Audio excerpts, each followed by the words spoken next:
Hello everyone. सो आज यहाँ पे हम लोग देखने वाले हैं 1857 क्रांति यहाँ पे देखेंगे। और ऑलमोस्ट ईस्ट इंडिया कंपनी पूरे भारत में यहाँ पे राज कर रहे हैं। देखिए होता क्या है कि जो ईस्ट इंडिया कंपनी है उनका नीति या कई सारे कारण वजह से काफ़ी सारे जनता साथ में जमींदार काफ़ी सारे लोगों को पसंद नहीं आता है, तो साथ में सभी को मिलके एक सीधा की सीधा क्रांति कर देते हैं यहाँ पे। ठीक है, क्रांति मतलब आक्रोश होकर के आंदोलन करने लगती है। तो इन्हीं हम 1857 क्रांति के नाम से जानते हैं। हाल ही का 1857 क्रांति को हम कई नामों से जानते हैं। जैसे कि हम आपको बताने की कोशिश करें, इन्हें हम सिपाही विद्रोह भी कहते हैं क्योंकि ये विद्रोह सिपाही के द्वारा स्टार्ट किया गया था। तो इन्हें हम कई सारे नाम से जानते हैं, जैसे कि भारतीय विद्रोह करते हैं, मतलब भारत के कई सारे लोगों के द्वारा यह विद्रोह किया गया था। इन्हें हम महान विद्रोह के नाम से भी जानते हैं क्योंकि ये एक हिस्ट्री में, इतिहास में सबसे महत्वपूर्ण घटना मानी जाती है 1857 क्रांति को। सो इसीलिए हम महान विद्रोह भी कहते हैं। 1857 विद्रोह तो बोलते ही है। और भारतीय विद्रोह स्वतंत्र का पहला एक विद्रोह था।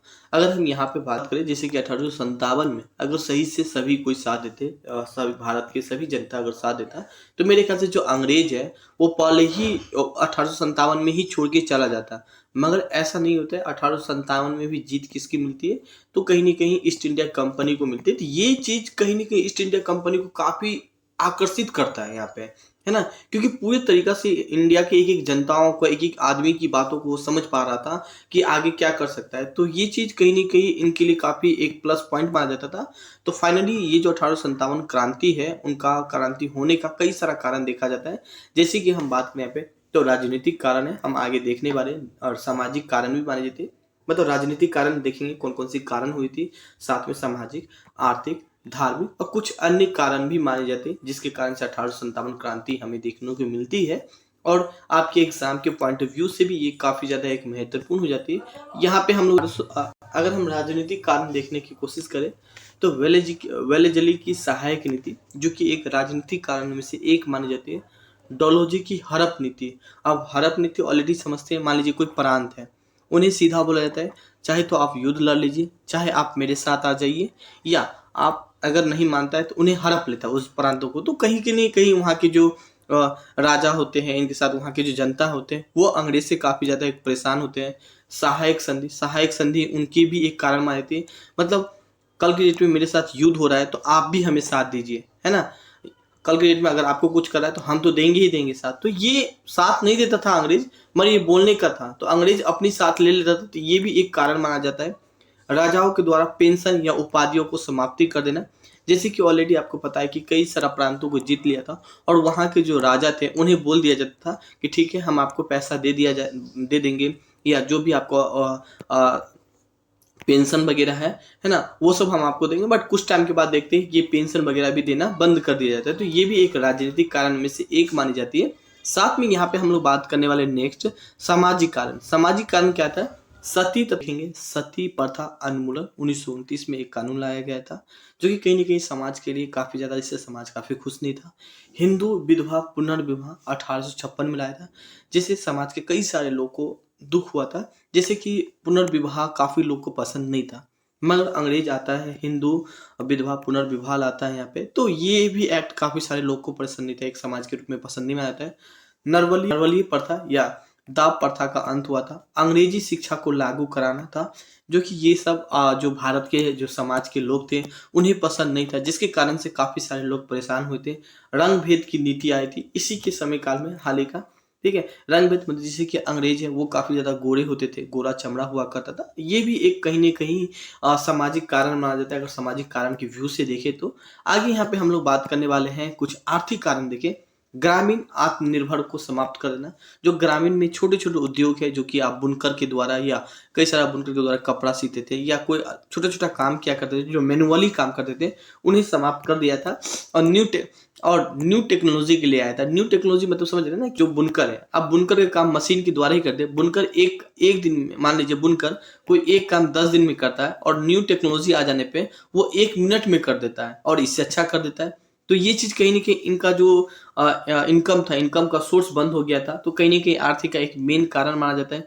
कृषि एवं वाणिज्यिकरण में कृषि वर्ग को बोझ बढ़ा दिया गया था। जो भी इनका टैक्स वगैरह था, ये सब बढ़ा दिया गया था। तो ये भी एक कारण माना जाता है। साथ में यहाँ पे हम लोग देखने वाले धार्मिक कारण। धार्मिक कारण देखिए, ईसाइयों और मिशनरी को भारत में प्रवेश और धर्म का प्रचार प्रसार कर सकते हैं। मान लीजिए हिंदू राज्य, यहाँ पे बात करें हिंदू राष्ट्र ही है, ठीक है। अब हिंदू राष्ट्र में क्या कर दिया था, ईसाई तो ऑलरेडी ये लोग ईसाई थे ना, ईस्ट इंडिया कंपनी वाले ईसाई थे, जितने भी यूरोपियन थे ईसाई थे। तो वो लोग क्या कहते हैं, कहीं ना कहीं जो ईसाई है उनका धर्म प्रचार प्रसार करें, मतलब कि जो भी मेरा कल्चर फैल सके, है ना। तो ये उन्होंने क्या किया था, प्रचार प्रसार किया, जो कि कहीं ना कहीं जो भारत के समाज थे उन्हें नहीं अच्छा लगता था, वहाँ के कहीं ना कहीं धार्मिक को हट करता था, वहाँ के लोगों को, जो भारत के लोग हैं उनको पसंद नहीं आया करता था। धार्मिक निर्योग अधिनियम ले आया था। ईसाई धर्म को अपने ईसाई धर्म को अपने वाले सरकारी नौकरी को पद उन्नति में रियायत देना, मतलब जो भी ईसाई के उनको पद उन्नति मतलब प्रमोशन क्या कर देते। बट वही अगर बात करें जो भारतीय हैं उनको प्रमोशन नहीं मिल पाता था। जो भी हिंदू है या हिंदू धार्मिक से संपर्क रखता था तो उनको इतना ज्यादा प्रमोशन नहीं मिलता था। तो इससे भी काफी ज्यादा लोग को आकर्षित होते थे। कुछ प्रमुख कारण देखें, प्रमुख कारण में देखिए, ब्रिटिश साम्राज्य का कुछ घिनौना नीति, जो नीति कहीं ना कहीं भारत के लोगों को पसंद नहीं आया करता था। ये भी एक कारण में से एक माना जाता है। तत्कालीन देखिए चर्बी वाला कारतूस का प्रयोग, जिसके कारण से काफी सारे जो भारत के सैनिक थे, भारत के जो सैनिक थे, जो सिपाही थे, जो कि हिंदू धर्म से थे और कुछ मुस्लिम धर्म के थे, वो उनको पसंद ना आने के कारण में से एक ये माना जाता है। तो ये काफी सारा कारण था जो जिसके कारण से 1857 क्रांति हमें देखने को मिलती है। और 1857 क्रांति मंगल पांडे को देखें, उनका एक महत्वपूर्ण भूमिका होती है। थोड़ा सा देखिए मंगल पांडे को, तो ये कुछ आप इमेज देख सकते हैं मंगल पांडे, जो कि काफी सारा इनकी भूमिका होती है 1857 क्रांति के दौरान थी। तो 29 मार्च 1857 क्रांति को 1857 को स्टार्ट हुई थी। और ये कहाँ पे स्टार्ट हुई थी ये घटना, तो बैरकपुर में हुई थी। ये बैरकपुर है कहाँ पे, तो पश्चिम बंगाल पे है। और ये बैरकपुर में भी कहाँ पे, तो 34वें नेटिव इन्फेंट्री थे, जिसे हम छावनी बोलते हैं। छावनी में काफी सारे सिपाही वगैरह, आज भी ये छावनी आपको दिख सकता है, हर जगह होता है, हर राज्य में छोटा छोटा छावनी बनता है जहाँ पे स्टोरेज करके रखा होता है। कल की डेट में कुछ होता है तो वहीं से भेजा जाता है। तो वहीं से स्टार्ट हुई थी घटना का। अगर मेन कारण, मुख्य कारण देखा जाए तो मंगल पांडे के द्वारा एनफील्ड राइफल का प्रयोग करने से मना कर दिया, क्योंकि कारतूस में गाय की चर्बी का प्रयोग किया जाता था, जिसके कारण से मंगल पांडे मना कर दिया था।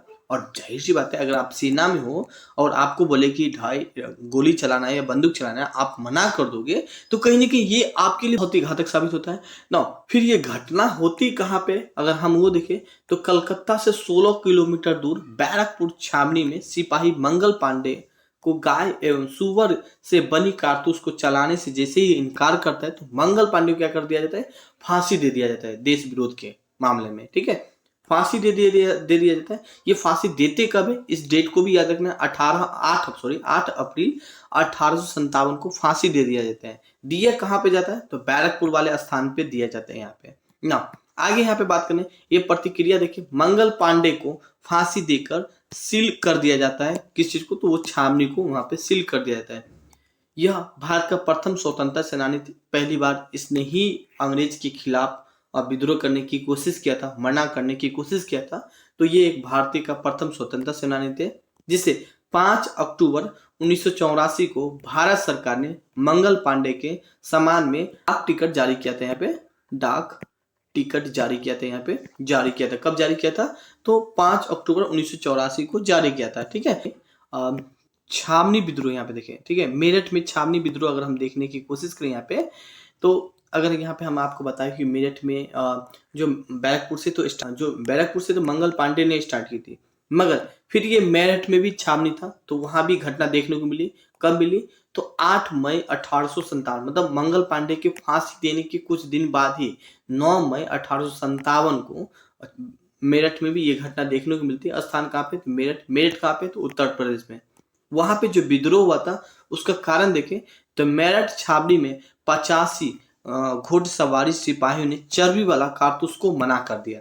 मतलब मंगल पांडे ने तो मना किया ही था सबसे पहले, कहाँ पे, तो बैरकपुर में। साथ में दूसरी बार हम देखें तो मेरठ में भी मना करते हैं। जो 50 में घुड़सवार सिपाही होते ये भी मना कर देते हैं। फिर क्या होते हैं, मना कर, मान लीजिए यहाँ भी मना करते हैं, फिर क्या करते हैं, जो सभी सिपाही होते हैं मेरठ के, उन्हें अंग्रेज सरकार ने बागी करार करते हुए 10 वर्ष का सजा सुना देता है। अब काफी सारे सिपाही नाराज कि भाई वहाँ पे मंगल पांडे को फांसी दे दिया, 50 ही लगभग काफ़ी सारे जो सेना सिपाही थे उन्हें 10 वर्ष की सजा दे दिया।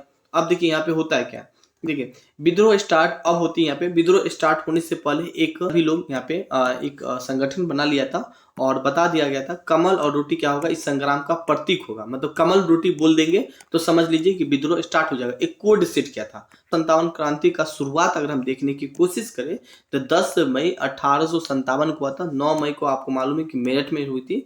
10 मई 1857 को मेरठ से शुरुआत होती है, मेरठ उत्तर प्रदेश में। और तीसरी रेजिमेंट के सिपाही ने अंग्रेज की हुकूमत पे बगावत करके वहां के शस्त्रागार को लूट लिया था।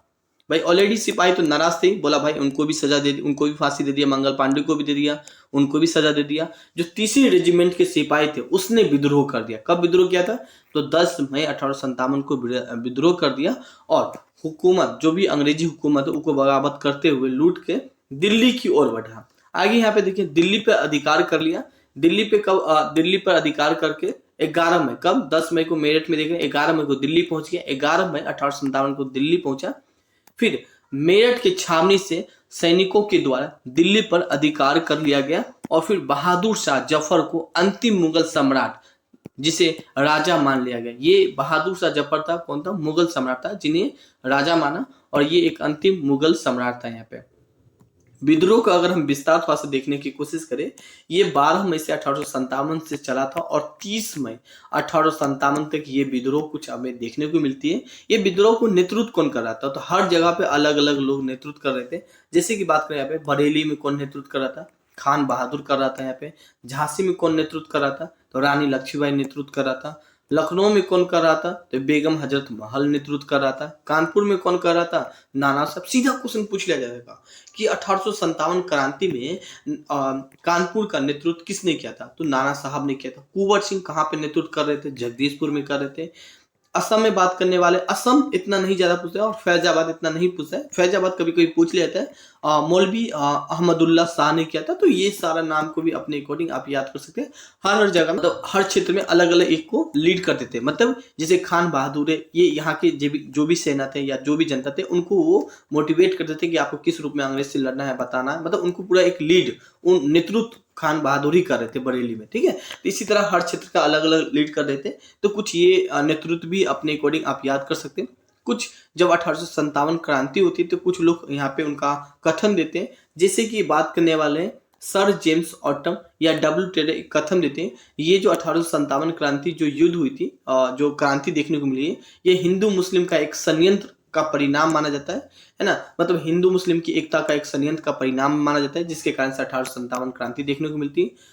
जॉन यहाँ पे बात करें, सर जॉन लॉरेंस हो गए यहाँ पे, सर जॉन लॉरेंस एंड सीले बात करें, इसने बोला था कि केवल ये सैनिक विद्रोह, मतलब ये विद्रोह केवल सैनिक के द्वारा ही हुआ था।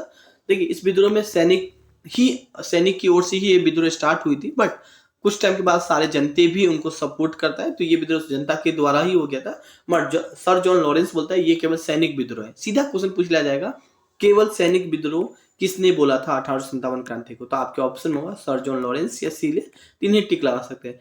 टी.आर. होम्स बोला था बर्बरता और सभ्यता के मध्य एक युद्ध है। बी.डी. सावरकर बोला था स्वतंत्रता की पहली एक लड़ाई है। स्वतंत्रता की पहली लड़ाई किसने बोली थी, तो बी.डी. सावरकर ने बोली थी 1857 क्रांति को ना।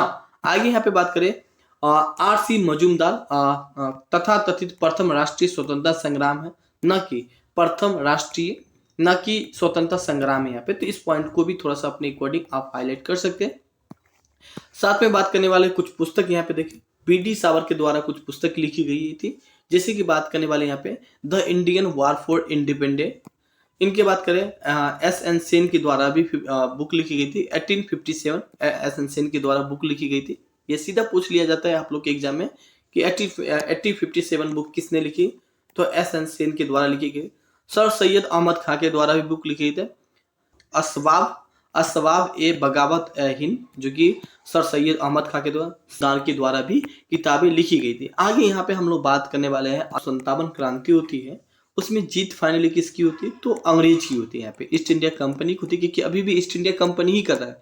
बाद में ये क्रांति के बाद जो इंग्लैंड है इनके हाथ में चला जाता है पूरे भारत का नियंत्रण, मगर अभी भी ईस्ट कंपनी ही कर रहा है यहाँ पे ना। रीजन क्या था ईस्ट इंडिया कंपनी के जीतने का? अगर हम मेन रीजन देखने की कोशिश करें ईस्ट इंडिया कंपनी का, तो अंग्रेज का बेहतर सेना का संगठन। जो अंग्रेजी सेना, अगर हम कंपेयर करें अपने इंडियन सेना से और अंग्रेजी सेना से, अंग्रेजी मतलब उस समय इंडियन मतलब जो भी भारत के सैनिक होते थे और अंग्रेजी के सैनिक होते थे, वो काफ़ी ज़्यादा उनके सैनिक अच्छा था, उनके हाई टेक्नोलॉजी काफ़ी ज़्यादा उनके पास टेक्नोलॉजी भी हुआ करता था, जिसके कारण से 1857 क्रांति में जीत अंग्रेज को मिली थी। हालांकि अगर सेकेंड रीजन जानने की कोशिश करें तो अंग्रेज का समर्थन किया था प्रमुख शासक, जैसे कि बात करें ग्वालियर के जो सिंधिया थे वो अंग्रेज का समर्थन किए थे। हैदराबाद का निजाम, जो कि ये सब अंग्रेज के मतलब अंग्रेज की ही बात मानता था, अंग्रेज का ही शासन किया करता था। जोधपुर का राजा, भोपाल का नवाब, पटियाला, कश्मीर का महाराजा, ये सभी के सभी अंग्रेज का साथ दिया था, जिसके कारण से जो 1857 क्रांति असफल होने का भी एक मेन कारण माना जाता है। इस विद्रोह में शिक्षित वर्ग पूर्ण रूप से उदासीन रहा, मतलब भाग नहीं लिया। जिसको भाग नहीं था, जो भी शिक्षित लोग थे वो लोग भी सही से पार्टिसिपेट नहीं किया 1857 क्रांति में, जो कि असफल माना। नहीं तो मेरा देश 1857 में ही आजाद हो जाता अगर सभी कोई साथ देता तो, ठीक है, मगर ऐसा नहीं हुआ। इस विद्रोह में राष्ट्रीय भावनाओं का भी अभाव रहा था। इस विद्रोह में पूर्व होने से पहले ही प्रारंभ हो गया, मतलब स्टार्ट होना था 31 मई को, मगर स्टार्ट पहले ही हो गया था। इस विद्रोह में अगर बात करें किसी के पास, है ना, किसी के पास ठोस लक्ष्य और स्पष्ट योजना नहीं था। मतलब ये विद्रोह कर क्यों रहे हैं, ये बात मेरे ख्याल से काफी सारे जो जनता थे उस समय मालूम नहीं था। बस हाँ, विद्रोह कर रहे हैं, अंग्रेज को भगाना है, क्यों भगाना है, क्या रीजन है, ये सब बात नहीं है। जब इंग्लैंड के यहीं पे मालूम होता है, कहाँ पे, इंग्लैंड सरकार को। अब इंग्लैंड की सरकार इससे पूछता है कि आपको क्या प्रॉब्लम है इनसे, तो सीधा कोई कुछ बोलता है, कोई कुछ बोलता है, कोई कुछ बोलता है, तो फाइनली वहां पे इनको जीत मिल जाता है अंग्रेज को, है ना। कि ये नहीं, मतलब ये नहीं बोल पाता है कि हाँ कि आपकी योजना, आपकी नीति, ये सब चीज हमें थोड़ा भी पसंद नहीं, हम नहीं चाहते, मतलब वो सीधा सीधा चरगुला करते। तो सभी का अलग अलग बातें होती और फाइनली किसका जीत हो जाती है, तो अंग्रेज का जीत हो जाती है। और यहाँ से जो रेगुलेटिंग करती है, कौन करती है, इंग्लैंड करती है।